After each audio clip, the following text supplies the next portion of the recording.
একটি cinema crew বলে তার ট্রেলার বেরিয়েছে। আমরা এতদিন জানতাম যে কয়েকটি এরোস্টেস মেয়ের উপরে আমরা জানতাম এরোপ্লেনে যখন নামা হয় তখন বলা হয় দেবী আর সজ্জন, এখন বলা আছে দেবী আর হারামিও। এই কি ওমেন এম্পাওয়ারমেন্ট? তো আমি জানতে চাই এটা feminism? Not at all, not at all women empowerment.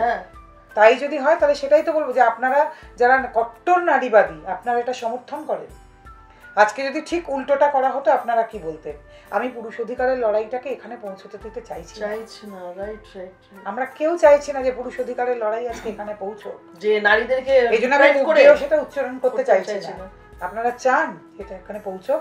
আপনারা কিন্তু একটা কথা আমি গ্যারান্টি দিতে পারি, আজকে পুরুষ মানুষ যদি মনে করেন আর পুরুষ অধিকার কর্মীরা যদি মনে করেন এর থেকে অনেক খারাপ ভাষায় এই আক্রমণে যেতে পারেন, সেইটা আপনাদের মোকাবিলা করার কিন্তু ক্ষমতাই নেই। এইটুকু।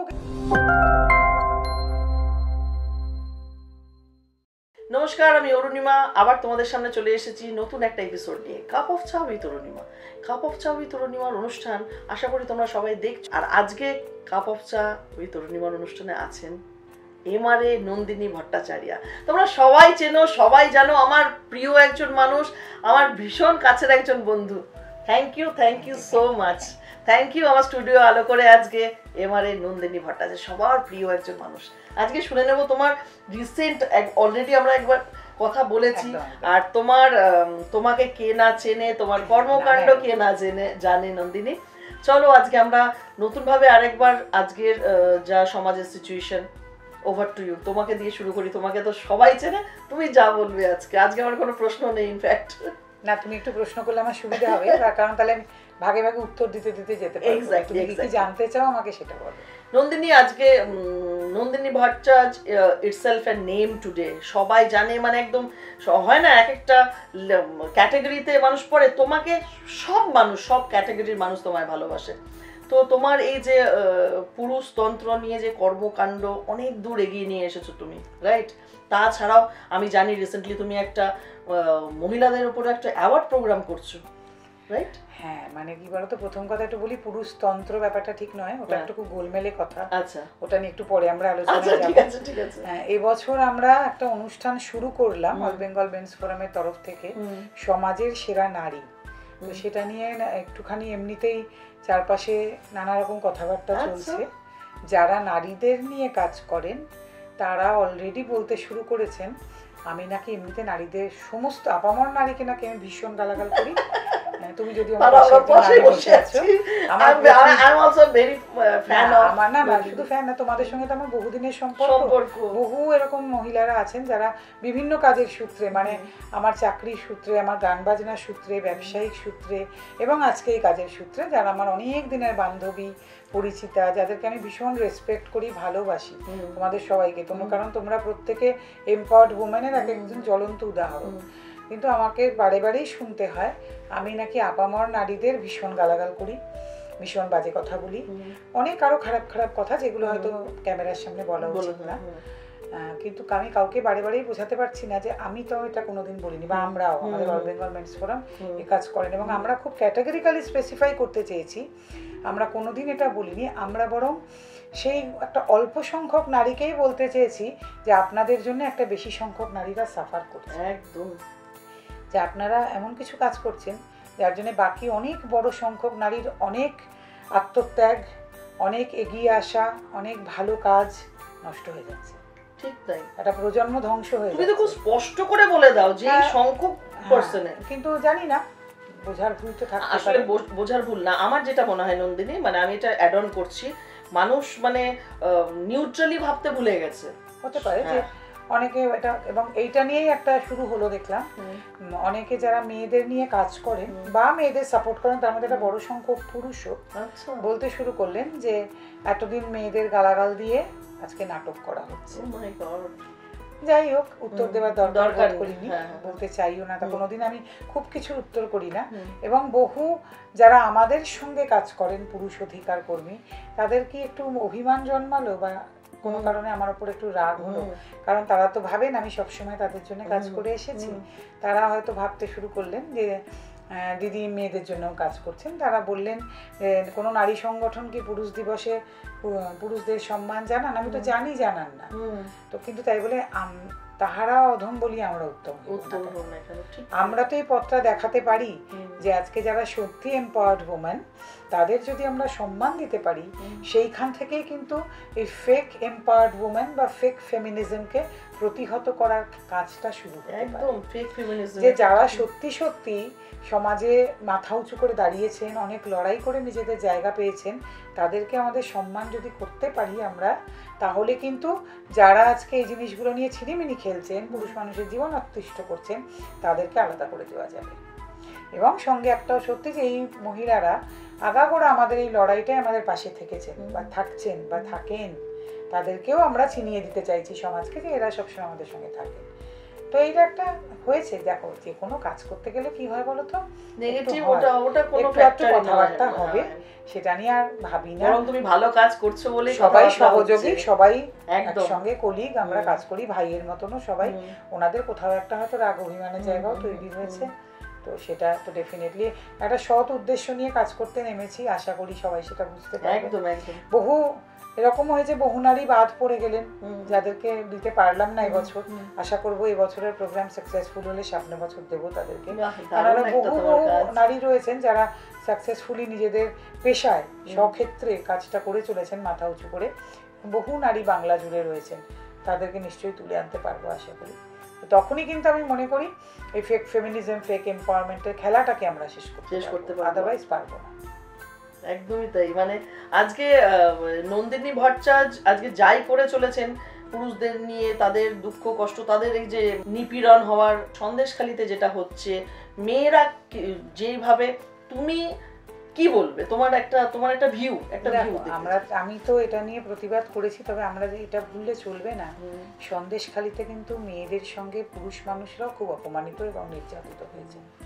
কারণ যেই মহিলাদের স্বামীদের বা বাবাকে বা ভাইকে বলা হয়েছে যে তোর মাকে, বোনকে, স্ত্রীকে রাত্রিবেলা পাঠিয়ে দিস, তাদের সে অপমান কিন্তু কহতব্য নয়। এবং তাদেরকে কথায় কথায় কোদালের বাট দিয়ে মারার কথা বলা হয়েছে বা মারা হয়েছে। যে স্ত্রীর স্বামীটিকে 8টি গুলি করা হলো, যার মৃতদেহ খুঁজে পাওয়া গেল না, যাদের কথায় কথায় মেরে ফেলা হয়েছে, তাদের ভেড়ি কেড়ে নেওয়া হয়েছে, জমি দখল করা হয়েছে। আবার বলে দিই, এর মধ্যে কিন্তু কোনো রাজনৈতিক কথা না, একদমই এখানে তো কোনো রাজনৈতিক কথাই হয়ই না। আমাদের বুঝতে হবে যে সেই সমস্ত পুরুষ মানুষের অধিকার কিন্তু সাংঘাতিকভাবে খর্ব হয়েছে। এবং আমি বারে বারে সব জায়গায় একটাই কথা বলেছি, সেখানে কিন্তু মানুষের বাঁচার অধিকারকে খর্ব করা হয়েছে, অর্থাৎ মানবাধিকার খর্ব করা হয়েছে। এমনকি শিশুদের অধিকার খর্ব হয়নি, যাদের বাবা মারা, যেই বাবারা মারা গেছেন, যেই মায়েদের উপর অত্যাচার হয়েছে।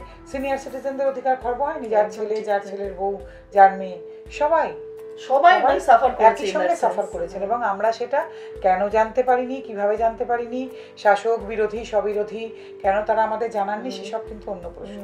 আমাদের সমাজকর্মীদের বোঝা উচিত ওখানে মানব অধিকার লঙ্ঘিত হয়েছে। আমরা তো রাজনৈতিক নেতা নই, আমরা সমাজকর্মী। আমাদের বুঝতে হবে যে ওখানে মানুষ কিন্তু তার বাঁচার অধিকার নষ্ট করেছে। কাজে সেটা আমাদের সবার, এটা একটা বিশাল অ্যালার্মিং কোয়েশ্চেন যে এটা কিন্তু আজকে সন্দেশখালি না হয় অন্য জায়গাতেও হতে পারে। কাজে আমাদের সবার কিন্তু এখনই সতর্ক হওয়া দরকার। এবং আমি মানে সমাজকর্মী হিসেবে মনে করি আমাদের কিন্তু প্রতিবাদের ভাষাটা সবসময় খুব তীক্ষ্ণ হওয়া দরকার। যেটা এখানে আমার খুব দুঃখ হলো দেখে, যে যারা কথায় কথায় আমার কোনো কিছুর মধ্যে এটা খুঁজে পান, আমি নাকি মেয়েদেরকে অপমান করি, আমার জন্য নাকি সংসার ভেঙে যায় অনেক, আমার জন্য নাকি মেয়েদের জীবন নিয়ে ছিনিমিনি অসম্মান হয়ে যাচ্ছে, সেই সমস্ত মহিলাদের কিন্তু একটা ছত্র লিখতে, একটা ছত্র কোথাও বলতে দেখলাম না। এখানে বা অনেক পুরুষকে দেখেছি আমার কার্যকলাপ নিয়ে ভিডিও বানিয়ে ফেলছেন, তারা কিন্তু একটা ভিডিও বানাতে পারলেন না এই সমস্ত কিছু নিয়ে। মানে তারা শুধু মানে পেছন থেকে বলতে পারবেন, সামনে এসে তাদের বলার ক্ষমতাটাই এগুলো নিয়ে অনেক ভিডিও করছেন, অনেক রকম কুরুচিপূর্ণ কথাবার্তা বলেছেন, কিন্তু এখানে দুঃখ হলো যেখানে তো মা বোনেদের সম্মান নষ্ট হয়েছে। তাহলে কেন আপনাদের একটা ভিডিও দেখলাম না? আপনারা তো নিজেদের সমাজকর্মী বলে দাবি করেন, মেয়েদের কষ্টে, মানে আমার বলা কথায় মেয়েদের অপমানে, মেয়েদের কষ্টে আপনাদের তো বুক ফেটে যাচ্ছে, তাহলে এখানে কেন আপনাদের কোনো কথা নেই? এখানে তো আপনাদের সত্যিই কথা বলা উচিত ছিল। না, বলবে না, না, এখানে তুমি কথাটা বোঝো, তুমি একজন সাকসেসফুলি তোমার কাজটা তুমি খুব মাইনুটলি করে চলেছো, এটাই তাদের জ্বালা। ইনফ্যাক্ট সেটা তো হতে পারে, কিন্তু আমার মনে হয় প্রতিবাদের ভাষা সব জায়গায় একরকম হওয়া উচিত। আমার কথায় যদি আপনার খারাপ লেগে থাকে আপনি প্রতিবাদ করুন, আমার কোনো আপত্তি। আরেকটা খারাপ কাজ হতো তাহলে তার ভয়েস থাকা উচিত, ভেস্টেড ইন্টারেস্টে কিছু করবে। আমি এটা বলতে চাই সবাইকে, প্রতিবাদের ভাষা সব জায়গায় একরকম হোক, সব জায়গায় প্রতিবাদ করুন, এটা আমার বক্তব্য সবসময়। দেখো নন্দিনী ভট্টাচার্য, আজকে সব জায়গায় তোমার বক্তব্য, তোমার সারা দিনের, তুমি বললে যে সারা দিন মানে একের পর এক লোকজন আসে তাদের কমপ্লেন নিয়ে, তুমি যেটা লড়ে চলেছো এইভাবে, কিন্তু আমার সমস্ত সংস্থা, হ্যাঁ সংস্থা সবাই, রাইট, হ্যাঁ সবাই লড়ছে, তুমি তো লিড করছো, যাই হোক। এবং আমার সংস্থায় কিন্তু বহু মহিলারা আছেন, যেমন এই যে ছেলেরা রয়েছে তাদের মায়েরা, বোনেরা, স্ত্রীরা অনেকের, কারণ অনেক পুরুষ মানুষ তো আছেন যারা ফলস পক্সোতে, ফলস রেপ কেসে আটকে আছেন, বহু মহিলা আছেন আমার সংস্থায়। সেই উইংটার নামই আমাদের ওমেন ফর মেন। তারা প্রচুর আছেন, তারাও অফিসে আসেন। উইমেন ফর মেন, হ্যাঁ আচ্ছা, তারা অনেক মানে আছেন, তারা আসেন, তারা অনেক সময় কথাও বলেন এসে, অনেকে আছেন তার মধ্যে, একটা বড় সংখ্যায় সেটা। তার মধ্যে অনেক কিন্তু নামী লয়ার আছেন, ডাক্তার আছেন, অনেক লেখিকা আছেন, অনেকে আছেন। আচ্ছা, তো এইভাবে যে লড়াই করে চলেছো তুমি, মানে আমি লিটারালি এক এক সময় ভাবি যে কত মানসিক স্ট্রেন থাকলে পরে একটা মানুষ যেতে পারে, মানে এটা আমার প্রশ্ন, মানে তুমি ইন্সপিরেশন পাও কি করে এরকম এত লড়াকু একজন মহিলা?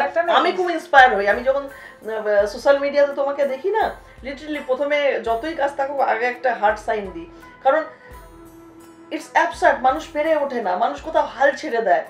দেখো যখন তুমি একটা লেভেলের উপরে চলে যাচ্ছ না, তখন তোমার ব্যাকবাইটিং শুরু হবে। এটা তুমি তুমি বলে না দুঃখ পেয়েছি, ওটা কিন্তু তোমার রং, কারণ তোমাকে বুঝতে হবে তুমি কিন্তু একটা গন্ডি পেরিয়ে আরেকটা গন্ডিতে চলে গেছো। এবার একটা কথা বলি, তোমার এটা না খুব একটা যে আর এরকম না ইন্সপিরেশন, কারণ এখন ওই যেটা তুমি বলছো একটা লিগের মধ্যে তুমি যদি ঢুকে পড়ো না, তখন আর তোমার এগুলো ভাবার জায়গা থাকে না, এগুলো ভাবার জায়গা থাকে না, ঠিক। তখন আমি জানি আমার দৌড়তেই হবে, কিছু করার নেই। আমার শরীর খারাপ থাকুক, মন খারাপ যদি থাকে, সেসব খুব একটা হয় না, তো যাই হয়ে যাক আমি জানি আমায় দৌড়তে হবে।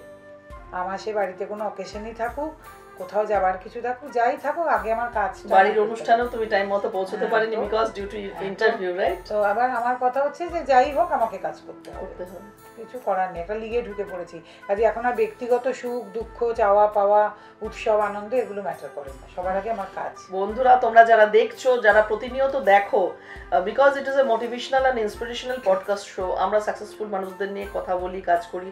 আজকে এই মানুষটা আজকে এইভাবে লড়াই করে চলেছে, তোমরা ভাবছো খুব ইজি, নট অ্যাট অল, অনেক স্যাক্রিফাইসেস আছে, অনেক তার সময়, তার নিজের, যেরকম বললেন উনি যে কোনো জ্বর হোক, শরীর খারাপ হোক, নেভার মাইন্ড, কাজ করে যেতে হবে, রাইট? একদম।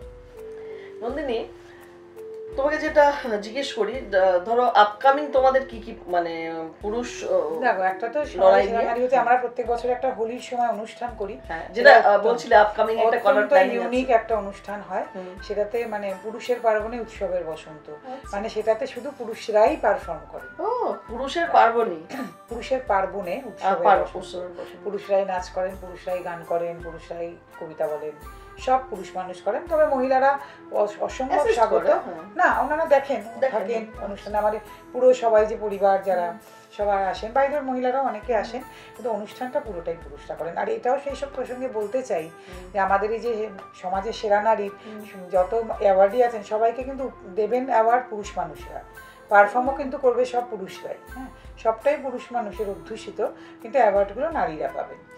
তার মানে কি এটা তো তুমি ফোকাস করছো পুরুষদেরকে, তারাই তো তুলে দিচ্ছে নারীর হাতে। আমার পুরুষের পার্বণে উৎসবের বসন্ত, তো তাই সবটাই পুরুষরা, আমার ছেলেরাই সব করেন, বাইরেরও কেউ পারফর্ম করতে চাইলে আসতে পারেন।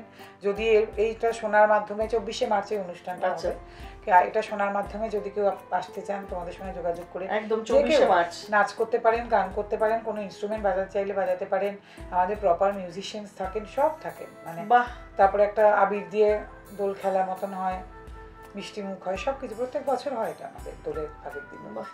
আর তুমি যে কি বলে নারী সম্মান যে একটা দিচ্ছ, এটা সবচেয়ে বড় কথা, যারা দর্শক তারাও জানছে যে একটা পুরুষদের প্ল্যাটফর্ম নারীদেরকে, কেন শিব শক্তিতে আমাদের বিশ্বাস করতেই হবে, এটা না। আর পুরুষ নারী একে অপরের পরিপূরক। একটা কথা বলতে চাই, নারীবাদের নারীদেরকেও বলতে চাই, যারা নারীবাদ নিয়ে লড়াই করে, নারীবাদের লড়াইতে না একটা বড় ভুল হয়ে গেছে, যে ওনারা না এই লড়াইটাকে নারী পুরুষের মধ্যে প্রায় রায়েট বাঁধিয়ে ফেলার মতো করেছে। দাঙ্গা তো শুধু সাম্প্রদায়িক হয় না, নারী পুরুষের মধ্যে যে একটা রায়েট বাঁধাবার চেষ্টা হয় পৃথিবী জুড়ে চলেছে। ফেমিনিজমকে কিন্তু ভুল অর্থে ব্যাখ্যা করে ফেলা হয়েছে যে এটা যেন নারী পুরুষের মধ্যে লড়াই, পুরুষ শূন্য পৃথিবী হবে। 1982 সালে একটি সেমিনারে এক ভদ্রমহিলা বোধহয় সম্ভবত ব্রিটেনে বা কোথাও একটা সেমিনারে বলেছিলেন, আমরা চাই পৃথিবীতে 10% পুরুষ থাকবে যারা চাকর বাকরের কাজ করবে, আর বাকি সব মহিলা। এটা তো হতে পারে না। তো এই যে ফেমিনিজমের ভুল ব্যাখ্যা হয়েছে যে পুরুষ শূন্য পৃথিবী হবে, নারী পুরুষের মধ্যে এমন লড়াই হবে, রায়েটের মতন হয়ে যাবে, সেই রায়েট কিন্তু সাম্প্রদায়িক দাঙ্গার থেকেও ভয়ঙ্কর। তো আমার সবসময় একটা বক্তব্য পুরুষ অধিকার কর্মীদের কাছেও, আমরা পুরুষ অধিকারের লড়াইটাকে যেন সেই ভুল জায়গায় পৌঁছে না, কারণ আমাদের লড়াইটা তো এখন শুরু হয়েছে সবে, এবং আমরা আর আস্তে আস্তে পরিণত দিকে পৌঁছচ্ছি। যে আমার বারবার মনে হয় যে আমরা যেন এই লড়াইটাকে সেখানে পৌঁছে না দিই, যেটা কিন্তু নারীবাদের লড়াই যেখানে পৌঁছলো, যার জন্য না নারীবাদ সব এখন রাস্তায় হাঁটা শুরু হয়েছে। যে লড়াই শুরু হয়েছিল শ্রমের মজুরি, সমান মজুরি, শিক্ষার অধিকার, ভোটাধিকার, স্বাস্থ্যের অধিকারের জন্য যে লড়াই শুরু হয়েছিল, আজ কিন্তু সেখানে আর দাঁড়িয়ে নেই। আজকে একটা ফেক ওমেন এম্পাওয়ারমেন্ট, ফেক ফেমিনিজমের লড়াই, মহিলারা কে কত যে যার ইচ্ছে মতো শুধু না, এই লড়াইটাকে ওনারা একটা যৌন স্বাধীনতার লড়াই, সেটাও দরকার নেই বলছি না, কিন্তু সেই যৌন স্বাধীনতাটাকে ওনারা একদম বিকৃত অর্থে ব্যবহার করলেন। কি আজকে গতকাল দেখলাম একটি সিনেমা ক্রু বলে, তার ট্রেলার বেরিয়েছে। আমরা এতদিন জানতাম যে কয়েকটি এরোস্টেস মেয়ের ওপরে, আমরা জানতাম এরোপ্লেনে যখন নামা হয় তখন বলা হয় দেবী আর সজ্জন, এখন বলা আছে দেবী আর হারামিও। এই কি ওমেন এম্পাওয়ারমেন্ট? তো আমি জানতে চাই এটা feminism? Not at all, not at all women empowerment. তাই যদি হয় তাহলে সেটাই তো বলবো যে আপনারা যারা কট্টর নারীবাদী, আপনারা এটা সমর্থন করেন। আজকে যদি ঠিক উল্টোটা করা হতো আপনারা কি বলতেন? আমি পুরুষ অধিকারের লড়াইটাকে এখানে পৌঁছতে দিতে চাইছি না। আমরা কেউ চাইছি না যে পুরুষ অধিকারের লড়াই আজকে এখানে পৌঁছো, যে নারীদেরকে, এইজন্য আমি মুখেও সেটা উচ্চারণ করতে চাইছি না। আপনারা চান এটা এখানে পৌঁছো, আপনারা কিন্তু একটা কথা আমি গ্যারান্টি দিতে পারি, আজকে পুরুষ মানুষ যদি মনে করেন আর পুরুষ অধিকার কর্মীরা যদি মনে করেন, এর থেকে অনেক খারাপ ভাষায় এই আক্রমণে যেতে পারে, সেইটা আপনাদের মোকাবিলা করার কিন্তু ক্ষমতাই নেই। এইটুকু কিন্তু গ্যারান্টি আমি দিয়ে যেতে পারি আপনাদেরকে। পারবেন সে মোকাবিলা আপনারা করতে? কারণ এটা আপনারাই ঠিক করে নিলেন যে আপনারা হঠাৎ ভাবলেন 70-80 দশক থেকে আপনারা একটা এলিট ক্লাসের অভিজাত মহিলারা আপনারা গ্রামের মেয়েদের নিয়ে লড়াইতে নামবেন, যে গ্রামে কোনোদিন থাকেননি, কিচ্ছু জানেন না, তাদের এবং সন্দেশখালিতে প্রমাণ করে দিবেন একদম দুঃখ কষ্ট যাদের কিচ্ছু জানেন না তাদের নিয়ে লড়াই করবেন। সেই জন্য আজকে সন্দেশখালি যখন ঘটলো আপনাদের কাউকে দেখা গেল না, আপনারা তো তাদের শুধু মহিলারা চিৎকার করে গেল, এটা তো স্বাভাবিক না। আর ওনারা দেখিয়ে দিলেন কাকে বলে ওমেন এম্পাওয়ারমেন্ট। এই লড়াই ওনারা জিতে বেরোলেন, ওনারাই লড়াই জিতে বেরোলেন, আপনারা কিন্তু কেউ সেখানে যেয়ে উঠতে পারলেন না। আপনারা এই ফেক ফেমিনিজম করে আজকে যদি মার খান কি তারা খান, সেই ভয় কেউ যেই উঠতে পারলেন না।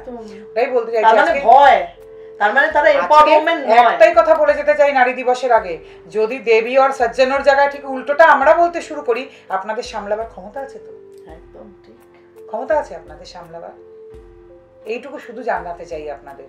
কাজে বাড়াবাড়ি ভালো, বেশি বাড়াবাড়ি করবেন একদম। মানুষ অতিরিক্ত বাড়াবাড়ি করে ফেলে, মানুষ আজকাল অতিরিক্ত বাড়াবাড়ি করে ফেলে, সবকিছুকে ভাবে কি ডমিনেটিং জায়গায় নিয়ে চলে যাবে না, মনে করছে না কোনো কিছুতে বাধা হবে, কোনো কিছুতে বাধা হবে না। ওই জন্যই the thing is that Nandini, এত লড়াই, এত লড়াইটা তো খুব ছোট লড়াই নয়, বিশাল একটা লড়াই তোমার চলছে।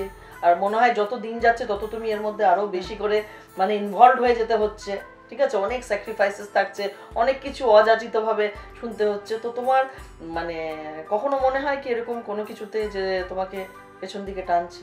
না, মোটিভেশন আসে না? না না, একদমই না, একদমই। নন্দিনী ভট্টাচার্য নামটা ইটস অলওয়েজ ব্লুমিং, যতই ঝড় আসুক সে ঝড়ের এগেনস্টেই কাজ করতে নেমেছে। সুতরাং তার কাছে ওই ডিপ্রেশন আর টেনশন ডিপ্রেশন বলে কিছু নেই। আমার সবচেয়ে ভালো লাগে সেটাই।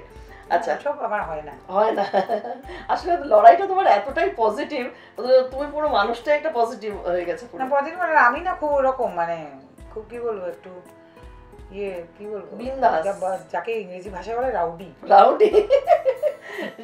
রিয়েলি মানে আমার একটা বাঙালি মেয়ে মানে বাঙালি মানুষ, তোমরা যারা পিছিয়ে পড়ে আছো তারা দেখো আজকে আমাদের বাংলায় এরকম একটা বাঙালি বাড়ি থেকে এরকম একটা লড়াকু, আমার ভীষণ একটা ভালো লাগার ব্যাপার থাকে, মানে লাড়কে লেঙ্গে টাইপের একটা নেচার পুরো না। আচ্ছা Nandini Bhattacharya, TV, media, social activity, নিজের অফিস, ওমেন ফোরামসের অফিস, ফ্যামিলি, বোনের বিয়ে, ফ্যামিলির গেট টুগেদার, সব একা কি করে ব্যালেন্স করে? না, টাইম ম্যানেজমেন্ট একটা খুব বড় জিনিস, আর 24 ঘন্টা বড় কম সময় নয়। আমি যেহেতু অনেক বছর কর্পোরেটে চাকরি করেছি, কর্পোরেটে কিন্তু একটা ইয়েই হয়, মানে কোর্সই হয় টাইম ম্যানেজমেন্ট। তুমি বলছো কম সময় না, কিছু সংখ্যক মানুষ বলে কি আমাদের সময়ই নেই, বিজি। এটা যার যার পার্সপেক্টিভ। একটা গ্লাস তুমি অর্ধেক ভর্তি দেখবে না অর্ধেক খালি দেখবে, এটা তোমার পার্সপেক্টিভ। তো এবার আমি কর্পোরেটে চাকরি করেছি, টাইম ম্যানেজমেন্ট কিন্তু আমাদের একটা কোর্সই হতো। তো এবার কি বলতো, খুব এটা ইম্পর্টেন্ট অর্গানাইজ। আমার সঙ্গে যারা কাজ করে ওদের সবাইকেও আমি এটা শিখিয়েছি যে তুমি এটা ম্যানেজ করতে হবে তোমাকে কিভাবে, মানে you have to be very organised. তুমি কিভাবে কোন জিনিসটা ম্যানেজ করবে, সব করা যায় তাকে, সব আমি বিশ্বাস করি সব করা যায়। আমার কিন্তু এর মধ্যে আমাদের ছেলেদের নিয়ে গানের প্রোগ্রামও আমাদের অনেক থাকে। এর মধ্যে তুমি শো করছো, এর মধ্যে অ্যাওয়ার্ড প্রোগ্রাম করছো, এর মধ্যে তুমি হোলির প্রোগ্রাম করছো। আমাদের অফিসেও সারাক্ষণ ভিড় ভাড়টা বাড়ি। এমন নয় যে অনেকে হয়তো ভাবেন, আমার মনে হয় যে আমি বাড়িতে কোনো কাজকর্ম করি না, আমাকে বলেন, সেটাও আমি জানিয়ে দিতে চাই আমি সবটাই করো, রান্না বান্নাও করতে পারি। এবার কাজে টাইম ম্যানেজমেন্ট কিন্তু একটা খুব বড় জিনিস, এটা সবচেয়ে প্রথমে সবাই হাজার আমরা চাইলেও তো 24 ঘন্টাটা 48 ঘন্টা হবে না, তাহলে ওটা আমাদেরকে শিখতে হবে। একদম না, কি করে বলে সবসময় ভীষণ ব্যস্ত, আমার একটু একদম একদম এরকমই অ্যাটিটিউড মানুষের মধ্যে আজকাল। সময় না গো, বিজি আছি, এটাতে আছি, ওটাতে আছি, সময় আছে, করতে হবে। বাহ, পজিটিভ মানুষ বোধহয়। আরে আমাদের, আমি বলি তো আমি খুব সিনেমা দেখতে ভালোবাসি, আমি কিন্তু হলে গিয়ে আজকাল হয়তো দেখা হয়। তুমি এত কিছুর পর অবশ্য সিনেমাগুলো দেখো? ভালোবাসি আমি দেখতে। মাই গড, বাড়িতে প্রচুর পড়াশোনা, দেখো এইরকম একটা কাজ করতে গেলে পড়াশোনা করতে হবে, তো সেটাও করি। আমি সিনেমা দেখতেও খুব ভালোবাসি, পুরোনো সিনেমাও দেখি, এখনকারতে অনেক ভালো ভালো ওয়েব সিরিজ আছে, ছবি আছে, সেগুলো দেখার চেষ্টা করি। ক্রিউয়ের কথাটাও তুমি বললে, তার মানে দেখি সব কিছু চেষ্টা করি দেখার, মানে চেষ্টা করি খুব আপডেটেড থাকা। অল রাউন্ডার একজন মানুষের সাথে বসে আমি কথা বলছি বন্ধুরা, বিশ্বাস করবে না, মানে আমি কোনো দিকেই জিজ্ঞেস করে না আমি ফেল হয়ে যাচ্ছি, মানে যেটা না লিটারালি, মানে নন্দিনী ভট্টাচার্যের সাথে যেই অ্যাঙ্গেলে কথা বলতে যাচ্ছি আমি সেটাই জানি না। বড় সুবিধা এখন দেখো, এখন তো এটা মোবাইল ফোনটা হাত দিলে তুমি অনেক ইনফরমেশন পাবে। এটা আগেকার দিনে তো সুবিধা ছিল না, আগে তোমার ইনফরমেশনের জন্য পড়াশোনাটাই করতে হতো। এখন তো তুমি এটা মোবাইলে সবকিছু পেতে পারো। এগুলো তো মানুষকে বুঝতে হবে, মানে ভালো জিনিসটা তুমি আজকে ধরো একটা জিনিস নিয়ে আমি টিভি শো করতে যাচ্ছি, আমার হঠাৎ দেখা হয়েছে, তো আমি সেটা নিয়ে কিন্তু এই মোবাইল ফোনটাতেই পড়তে চলে যেতে হবে। একদম না, তো পড়তে যেতে পারি। তো বাপরে বাপ, এগুলো মানুষকে শিখতে হবে যে হয়তো একটা ফাইল তৈরি করা যায়, তার মধ্যে সব জমিয়ে রাখছি। সবসময় যে মেন্স রাইট নিয়ে বলতে চাই এরকম তো নয়, অন্য অনেক কিছু নিয়ে একটা ফাইল মতো তৈরি করা, যেখানে আমি জমিয়ে রাখছি সবকিছু, সেগুলো আমি রেডি করে রাখছি যে গিয়ে আমি যাতে দেখে একটু বলতে পারি। Great great. আচ্ছা নন্দিনী, আজকে তোমার সাথে কথা বলতে গেলে পরে আমি যখন যেরকম পজিটিভ হয়ে যাই, তখন আবার যখন ডিমোটিভেটেড হয়ে যায় তখন মনে হয় এই মানুষটা পারছে কি করে, মানে এরকম একটা ফিল হয়। এরকম আরো অনেকেই পারে না, মানে আমি তো আমার কাছের মানুষের মধ্যে, আমাদের যারা প্রধানমন্ত্রী মুখ্যমন্ত্রী যে সমস্ত ঘুরে বেড়াচ্ছেন সারাদিন এত কাজ করছেন, কি করে করছে ওনারা, কি করে করছেন ওনারা, তো এক মুহূর্ত কোথাও বসেন না। আমাদের দলনেত্রী, মানে আমাদের, আমার কথা হচ্ছে ওনাদের আমি পছন্দ করতেই পারি, নাই পছন্দ করতে পারি, কিন্তু এগুলো তো অস্বীকার করা নেই, কি করে পারেন ওনারা। রাইট, একদম ঠিক কথা। বড় বড় কোম্পানি সিইওদের ভাবো না, সারাক্ষণ ওনাদের একদম প্রত্যেকটা টাইমে লেখা থাকে যে কোথায় ওনারা যাবেন। যেহেতু আমি মানে কর্পোরেটে কাজ করেছি, ব্যবসার সঙ্গে যুক্ত ছিলাম, আমি তো দেখেছি মানে ওনাদের না টাইম, মিটিং এর টাইম থাকে, টাইম ম্যানেজমেন্ট একটা খুব বড় ব্যাপার। নন্দিনী, আমাদের এই অনুষ্ঠানে কাপ অফ চা উইথ অরুণিমাকে তুমি 10-এ কত দেবে? 9 পেয়ে গেছি আমাদের অনুষ্ঠানে। আর সেটা কে দিয়েছে? আমাদের সবার মানে ভালোবাসার একজন মানুষ, Nandini Bhattacharya. Last but not the least, আরেকটা কথা জানবো, সোসাইটি সবাই জানে সবকিছুই করছে, সোসাইটির মতো চলবে, মানুষের মতো চলবে, কিন্তু তার মধ্যে থেকেও যে একজন মানে এইরকম একজন, আমি লড়াকুই বলি কেন, মানে বস লাইক ফিগার তুমি আমার কাছে, এটা এতক্ষণ আমি ঠিক ক্যারেক্টার কথাটা বললাম, বস লাইক ফিগার একদম, মানে বসের মতো কাজ করে। বসের সিনেমাটা আছে না, এখানে যে বস বস বস আমার খুব প্রিয়, খুব ভালো লাগে। হ্যাঁ রিয়েলি একটা বস মহিলার সাথে আমি কথা বলছি। তুমি আমাদের সোসাইটিকে যেই মহিলার একটু ন্যাকা গোছের হয় না, মানে আমি আমার ভালো লাগে না, মানে ওরা যাক বাবা এটা আমি বলিনি, তুমি বলেছো, বাচ্চা না না না ন্যাকা গোছের হয়। আমি বলি তো যে তোমরা একটু জাগো, এই সব অল টুগেদার নিয়ে তুমি কি বলবে? না আমি মেয়েদের ক্ষেত্রে একটা কথা বলবো, আপনারা না নিজেদের গরিমায় বাঁচুন, মানে রিফ্লেক্টেড গ্লোরিতে বাঁচবেন না। আপনার হাজবেন্ড কি এই গ্লোরিতে বেঁচে টাকা পয়সায় বাঁচা? আর পুরুষ মানুষকে একটা কথা বলবো, একটু শির দ্বারা সোজা করবেন, মাথা উঁচু করবেন। আর ইউথকে বলতে চাইবো, প্রতিবাদের ভাষাটা হারিয়ে ফেলবেন না। প্রতিবাদটাই কিন্তু জীবনের সবচেয়ে বড় শক্তি জিনিস। অন্যায় দেখলে প্রতিবাদ করুন, নারী পুরুষ নির্বিশেষে যার অন্যায় দেখবেন সেখানে প্রতিবাদ করুন। বাহ কি সুন্দর কথা, মানে অনেক মানে কি বলে অনেক কিছু শেখার আছে, অনেক কিছু শেখার আছে এই মানুষটার কাছ থেকে। লিটারালি আমার খুব ভালো লাগলো আজকে তোমার সাথে কথা বলে। আর আগামী দিনে তো তোমার কি বলে হোলির প্রোগ্রাম আসছে, চোখ রাখতে থাকুন। আর আমাদের কি নারী সম্মান অ্যাওয়ার্ড, সমাজের সেরা নারী, সমাজের সেরা পুরুষও হয়, একদম সেরা পুরুষ দিবসে। আর এই সমাজের সেরা নারীতে কিন্তু পুরুষরাই সকলে অ্যাওয়ার্ডটা দেবে। তেমনি আবার কিন্তু সমাজের সেরা পুরুষে নারীরাই অ্যাওয়ার্ডটা দেয়। হয়তো তুমিও থাকবে সেই অ্যাওয়ার্ডে। বাহ বাহ বাহ, আই এম সো হ্যাপি। আমি এরকম ভাবে একটা মেলবন্ধন করে তুলতে চাইছি, মানে করতে পেরেছো তুমি, অনেকটাই করে ফেলেছো বস, মানে বসই বলে ফেলছি আজ থেকে, আমি তোমাকে বস বলেই ডাকবো। থ্যাংক ইউ সো মাচ আমাদের অনুষ্ঠানে আসার জন্য। সঙ্গে থাকুন, আসতে চলেছে খুব শীঘ্রই নন্দিনী ভট্টাচার্য এপিসোড নিয়ে। টিল দেন